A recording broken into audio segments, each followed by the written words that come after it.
Kwa uzuri ujanzidi mimi, kwa utamu ujanzidi shoga yangu, kwa uzuri ujanzidi mimi. Sasa guys, huyu winga Kaleso anamzidi nini Mpanzu?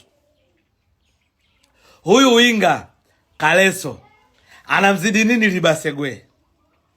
Huyu winga Kaleso anamzidi nini Anicet Aura? Anamzidi nini Bakari Msimu? Yaani tunaenda kusajili mchezaji ambaye hawezi kuwa challenge alowakuta. Mimi nadhani huu usajili tumekurupuka. Simba tulikuwa tunahitaji sana viungo wakati namba 6 na namba 8 wengine pamoja na mabeki wawili wa pembeni wa international. Guys, Yanga ya Okwasi kabaki, Shedrack Kiboka kabaki, mabeki wa pembeni international wanao. Simba international beki hatuna. Tunategemea watoto wa Tanzania ndo wakatusaidie. Nathanaeli Chilambo na Kapombe. Upande Kibabage, upande Anthony Mligo. International. Dabi, wacheze hao. Tusipofungwa goli 10, nimekaa pale. Nimeangalia skills ya huyu Kaleso. Magoli anayoyafunga ni mepesi mno. Mchezaji yoyote anafunga. Alafu anachokifanya Kaleso, Mpanzu ashafanya sana. Libasegwe ashafanya sana. Yaani aina ya mchezaji kwangu mimi sioni kama ana namba Simba. Sioni kama ana uwezo wa kuwa challenge alowakuta. Labda mniambie kuna mawinga wanaondoka Simba. Ukiniambia kuna mawinga labda Anicet Aura na Libase kuna wanaondoka, mimi nitakubali Ukaleso awepo. Kwangu mimi Mchome, naona ulikuwa hauna haja.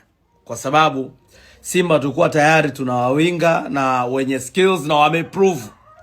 Kwa hiyo kama tumepambana kuwabakisha, tulipaswa tuboreshe maeneo mengine, kwa sababu winga sawa tulikuwa nao, namba 10 tulikuwa tunahitaji namba 10 mwingine mmoja tofauti na Chama, tulikuwa tunahitaji namba 8 mwingine, namba 6 mmoja na mabeki wawili wa pembeni wa international.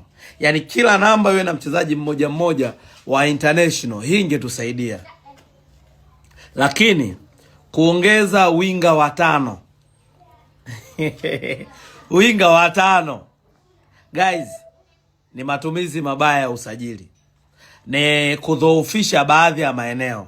Msimu ujao sitaki visingizio Yanga mechi zake nyepesi, sitaki visingizio Simba tunakamiwa, sitaki visingizio marefa wanatuonea, sitaki visingizio mechi za Yanga ni maigizo. Usajili anaofanya Yanga unaona kabisa. Yanga ana shida ya winga, ameshusha winga. Yanga ana shida ya forward, anashusha forward.